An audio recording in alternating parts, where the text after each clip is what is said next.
If you've been following the health news, you've probably heard the latest from Consumer Reports reporting on lead in protein powder.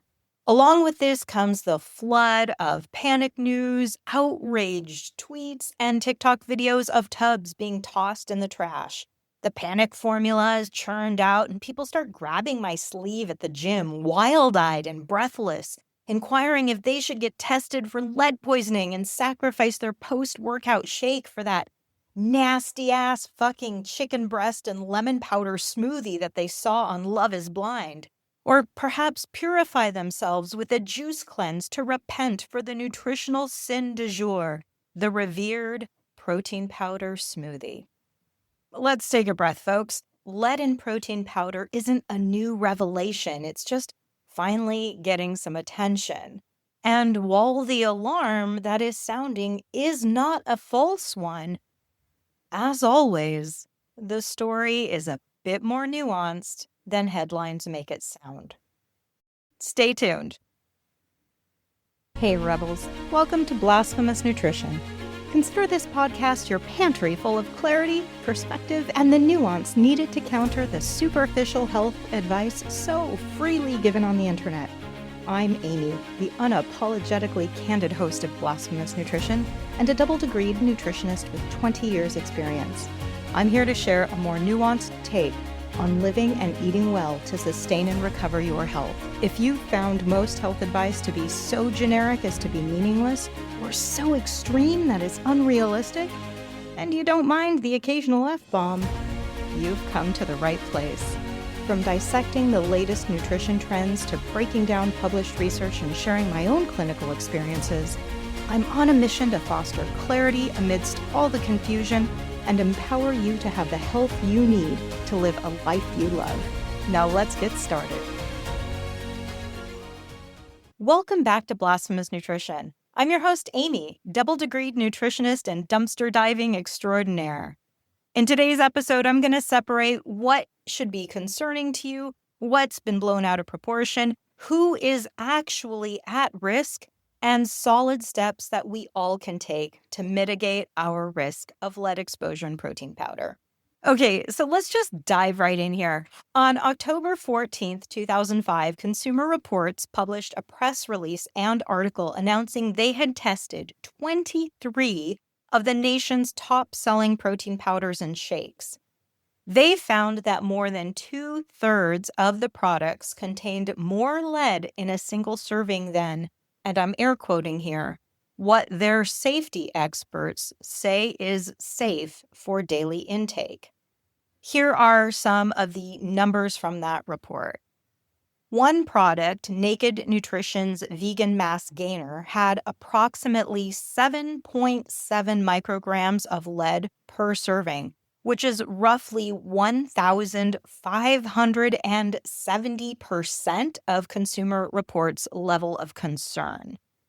Another, Huel Black Edition, showed 6.3 micrograms per serving, about 1,290% of that stated threshold. Measurable cadmium as well as inorganic arsenic were also found in some products. For instance, Huel's Black Edition also had 9.2 micrograms of cadmium in a single serving. Consumer Reports also noted something particularly interesting. The average lead levels appear to be worsening versus a similar test that they conducted about 15 years ago. Now, there's something that is very important to note.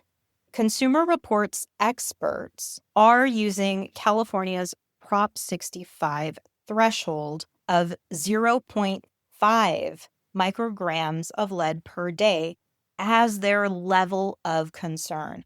This standard is super conservative and set way below what other regulatory agents might use.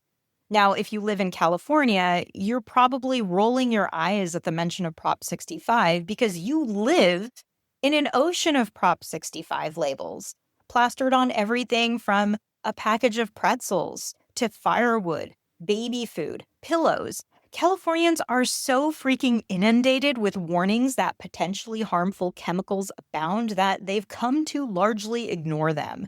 There is so much I could say about the Prop 65 labeling law, but for the purposes of this episode, know that the lead limits of Prop 65 effectively mean that any amount of detectable lead in a product exceeds what is acceptable. So, yeah, there is likely lead in your protein powder. But what is more valuable than knowing this is knowing how much actually is in your protein powder. How often do you use that protein powder? And what else is going on that could increase your risk? So let's start with where all of this lead is coming from. I mean, supplement companies are not sprinkling it in to improve texture and palatability. The contamination isn't from dirty manufacturing, it's coming from the dirt itself. Plants are incredible at absorbing nutrients from the soil, and some of those nutrients are metals, like iron, right? Unfortunately, plants don't discriminate. So if there's calcium and magnesium down there, they'll take it. Thank goodness, we want that. But if there's lead or cadmium down there, they will take that up too. So here's the chain. Peas, rice, hemp, and other plants soak up whatever's in their environment. And then we harvest those plants, we dry them, and concentrate those crops into fine powder, essentially magnifying whatever was in the raw ingredient. Adding a scoop of cocoa for flavor only compounds the issue because cocoa is notorious for absorbing lead and cadmium from the soil. So it's not corporate neglect at play. We can't point the finger at these companies and say that they're practicing gross negligence. It's the nature of nature itself, and it's compounded by the concentration of the very nutrient that we're looking to get more of, protein. In concentrating the protein from plants, we're also concentrating several of the trace minerals, both essential and non-essential, that happen to be along for the ride. The manufacturing, processing, drying, and packaging can all introduce trace contamination into our food products or concentrate existing contamination. So this is why sourcing and testing raw materials is way, way more important than marketing buzzwords like organic or all natural. Organic soil is just as susceptible to lead and heavy metals from air pollution as conventional farms are. This is an earth problem, not just a farming problem. In fact, a report by the Clean Label Project found that in their testing, organic powders had, on average, 3 times more lead and twice as much cadmium as non-organic products. So now that we know how the lead gets into your shake, let's talk about what happens when it gets into your body. While the contamination itself is pretty unsettling, the competing role of lead inside your body is really why we even give a damn in the first place. Lead mimics essential minerals like calcium, iron, and zinc. Basically, this means it can sneak into the bloodstream and the bones and the organs by piggybacking on the same transporters that we use to bring in essential minerals. So if you are low in calcium or iron or zinc, your body's transporters are effectively an open door for lead to be absorbed. Studies show that iron deficiency in particular is associated with higher lead absorption. Women and children also have some specific vulnerabilities. Women do tend to have lower iron stores and sometimes struggle with adequate calcium or zinc intakes. And shifts in bone turnover, depending upon one's stage of life, can also impact lead levels. I'll talk more about this in a moment. So these folks may actually absorb more lead and hold on to it for longer. Lead that is stored in bone doesn't just stay put. During these periods of high bone remodeling, such as growth spurts in children, during pregnancy, during menopause when bone breakdown tends to accelerate, or regardless of sex, as we age, our bone breaks down, right? Any lead that is stored in that bone can be released back into the bloodstream as the bone tissue is broken down and rebuilt. And this means that even historical exposure to lead can become an issue in the future. Chronic low-level lead exposure doesn't look dramatic. It's not like acute poisoning. It's actually very subtle. Fatigue, brain fog, mood changes, anemia, high blood pressure, reduced fertility, and maybe kidney strain are some of the symptoms that can show up.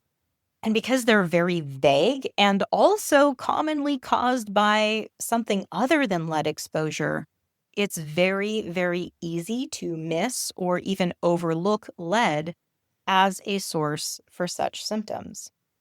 But here's the good news. While you can't control what's in the soil, you can influence how much of the lead from our environment, not just protein powder, that your body actually absorbs. Again, lead uses those same transporters in your gut that move iron and calcium and zinc throughout the body and into the tissues. And when those minerals are present and plentiful in the blood, our transporters stay busy doing their normal work. But if iron, calcium, or zinc are low, lead can take their place instead. And so this is why those who are low in iron end up absorbing more lead from the same exposure. Now, keeping your calcium and your zinc steady is important as well, right? Because these three minerals compete for the same binding sites against lead.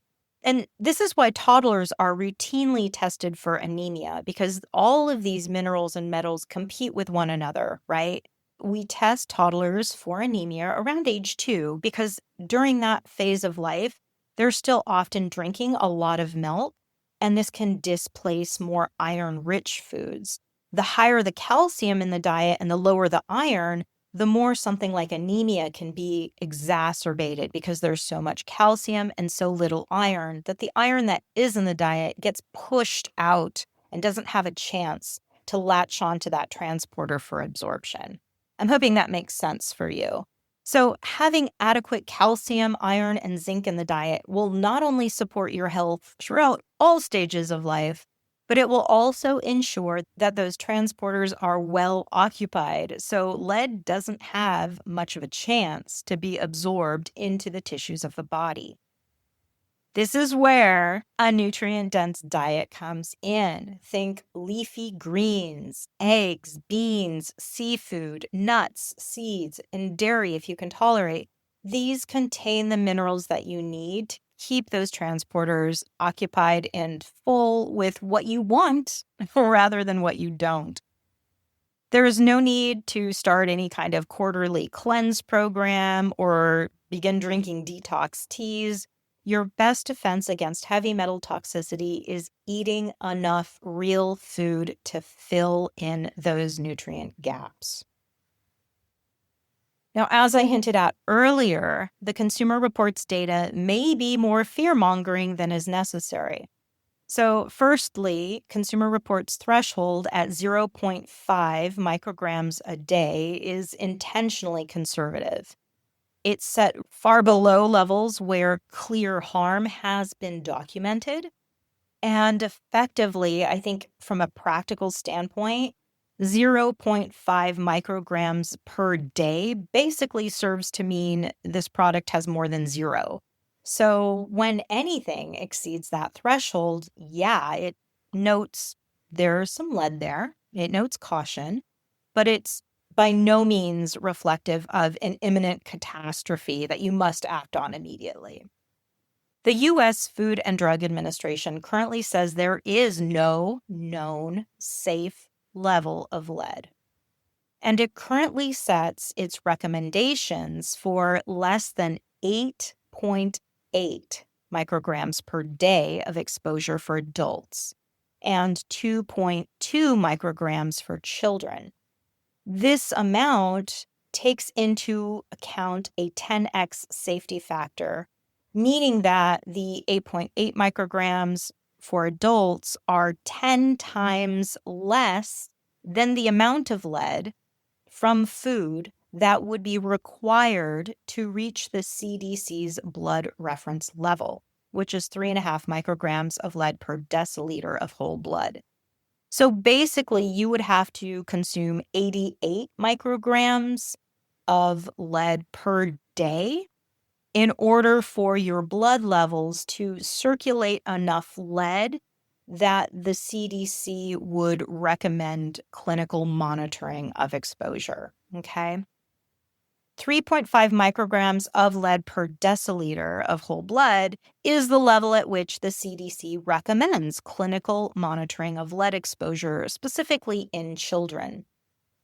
These current guidelines are known as IRLs. It doesn't stand for in real life, but rather the interim reference level, because more precise known limits are yet to be determined. There are still a lot of unknowns, and I suspect, maybe this is the cynic in me, but I would not be surprised if there was some industry pressure against making this matter a priority. So the FDA has not set a specific enforceable limit for lead in protein powders or supplements. Supplement regulation is a lot less rigorous than for foods or drugs. And I talk about this with Kate Mahoney in detail in podcast episode 38, which is called Why Most Supplements Are Shit. So if supplement regulation is something that you're interested in, you definitely want to check out that episode. At the end of the day, all of this news isn't necessarily cause for panic. However, I don't necessarily suggest you completely tune it out either. Individual risks will vary, so you'll want to take into consideration frequency, because cumulative load does matter, your personal health, and other lifestyle factors. So let's talk about these. Here's a quick breakdown of higher risk groups. As I mentioned earlier, women, especially menstruating women, tend to have those lower iron stores, right? And that increases their vulnerability for lead absorption. Also, vegans and vegetarians need to be especially concerned for two reasons. One, plant-based powders tend to test higher for lead than animal-based alternatives such as whey or casein or egg protein. For example, the Consumer Reports article found that plant-based powders had, on average, 9 times more lead than dairy-based protein powders. And then second, a diet free of animal protein is often lower in iron and zinc and calcium, which would then lead to increased risk of nutrient insufficiency in our meatless populations, and therefore increased lead absorption, not just from protein powders, but from all sources. Another group that should be especially mindful are those who frequently drink protein shakes, right? Like athletes, that's a population that often leans on protein powder to ensure that they're getting their needs met. The repetition matters. One scoop once in a while is obviously different than getting 2 shakes a day, 6 days a week. And additionally, those who are exercising at a higher intensity with weight-bearing activity will have a higher rate of bone turnover. So this could lead to overall higher lead levels in the blood if they perhaps have stored lead in their bone from previous exposure or current exposure. Additionally, pregnant or breastfeeding women also have higher bone turnover as well as higher mineral demands. So the risk of remobilizing stored lead from the bone makes this a special case. Additionally, lead exposure in this demographic can harm fetal development, leading to miscarriage or neurodevelopmental challenges in the offspring. Anybody who is a chronic dieter or those with IBS or IBD, which, if you're not familiar with those terms, refer to digestive disorders or digestive diseases, or other populations that are at risk for nutrient deficiency, need to be quite mindful of the frequency and use of protein powder. Again, from that nutrient deficient standpoint, right? Chronic dieters tend to have higher levels of nutrient deficiencies, so those transporters are more available for lead absorption. And then for individuals with bowel disease or intestinal disorders, the malabsorption of nutrients itself can be the root cause of overall lowered nutrition status, right? Leading to increased lead absorption due to that absence of calcium and zinc and iron in the blood. And there are some populations that already are at high risk.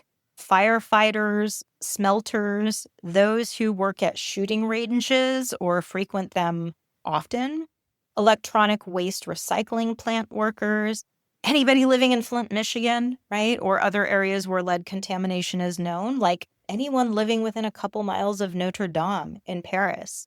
When Notre Dame burned down, that roof that collapsed, that basically melted and collapsed from the heat of the fire, that was a lead roof. And so there is, gosh, I don't quite remember exactly how far the lead exposure was measured, but I know it was at least a couple miles radius around Notre Dame.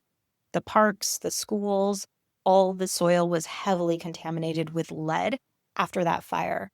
I have no idea what Paris did about that situation. I remember seeing it noted in the news, but I haven't heard anything about the cleanup process, if that's been done.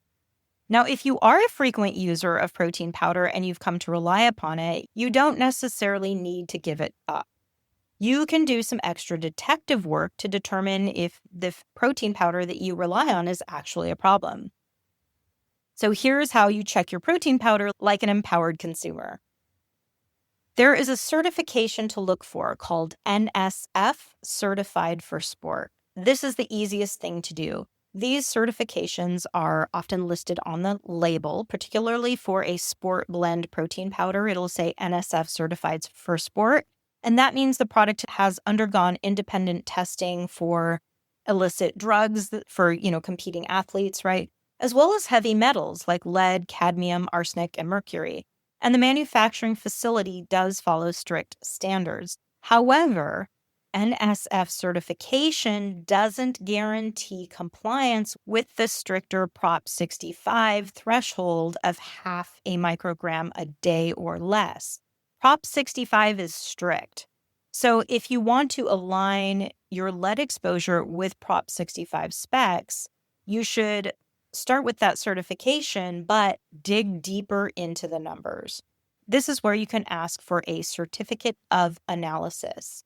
Email the customer service of your favorite brand and ask them to show you the certificate of analysis, known as a COA, for the batch number of protein powder that you have on hand, specifying that you want to know if it was tested for heavy metals. A useful COA will list the numeric values of lead, cadmium, arsenic, and mercury. It will show the batch or the lot number. It will show the date that it was tested. It will reveal the name of the lab that tested it and the method by which testing was done. If it just says meets specifications and it doesn't give you any numbers, it's meaningless bullshit and avoid it. If your favorite brand cannot show you a COA for your batch, consider it a hard no.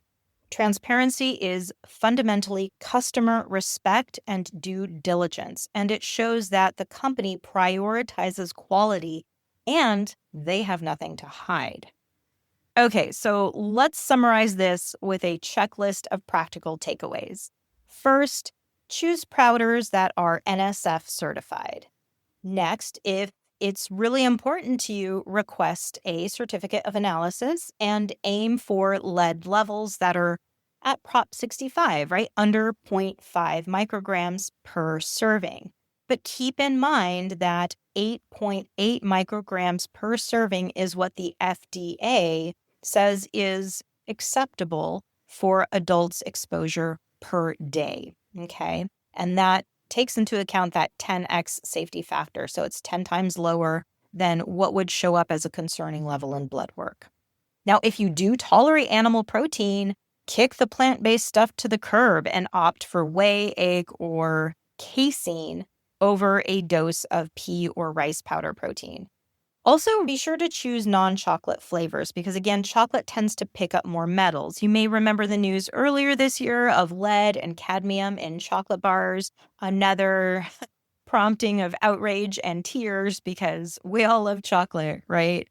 But what you can do there is choose a cocoa powder that has been tested to have low levels of lead and add it manually to your protein powder rather than choosing a chocolate flavor. Additionally, make sure you're getting enough iron, calcium, and zinc. A deficiency in these minerals will increase lead absorption. And there's, of course, tons of other reasons why you want to keep adequate amounts of those three minerals in your system. But that is also best saved for a future episode. With regards to detoxification, stay hydrated and eat fiber-rich foods. Both fiber and water go a long way to help your body excrete metals through urine and bowels. Fiber can actually bind to the metals and help facilitate their transport out of the body, preventing them from being reabsorbed into the bloodstream. Fiber's your friend, folks. Now, if you want deeper heavy metal protection, you want more information on how to protect yourself from heavy metals, check out my episode, Mercury and Seafood. What you need to know isn't what you know. That'll give you some more information on protecting yourself from the heavy metal exposure that is rather ubiquitous in our environment at this point. And just know that, yes, while the headlines are alarming, as they are intended to be, ultimately, panic and fear doesn't serve us. Awareness and good nutrition do. Check your certifications, keep your essential minerals up, and remember, informed choices beat fear-mongering every time. If you found this episode helpful, share it with your gym buddy who's side-eyeing her protein shake right now. And be sure to subscribe to Blasphemous Nutrition wherever you get your podcasts so you can keep your health up, not your anxiety. Until next time, stay salty, stay curious, and question the narrative. Any and all information shared here is for educational and entertainment purposes only and is not to be misconstrued as offering medical advice. Listening to this podcast does not constitute a provider-client relationship.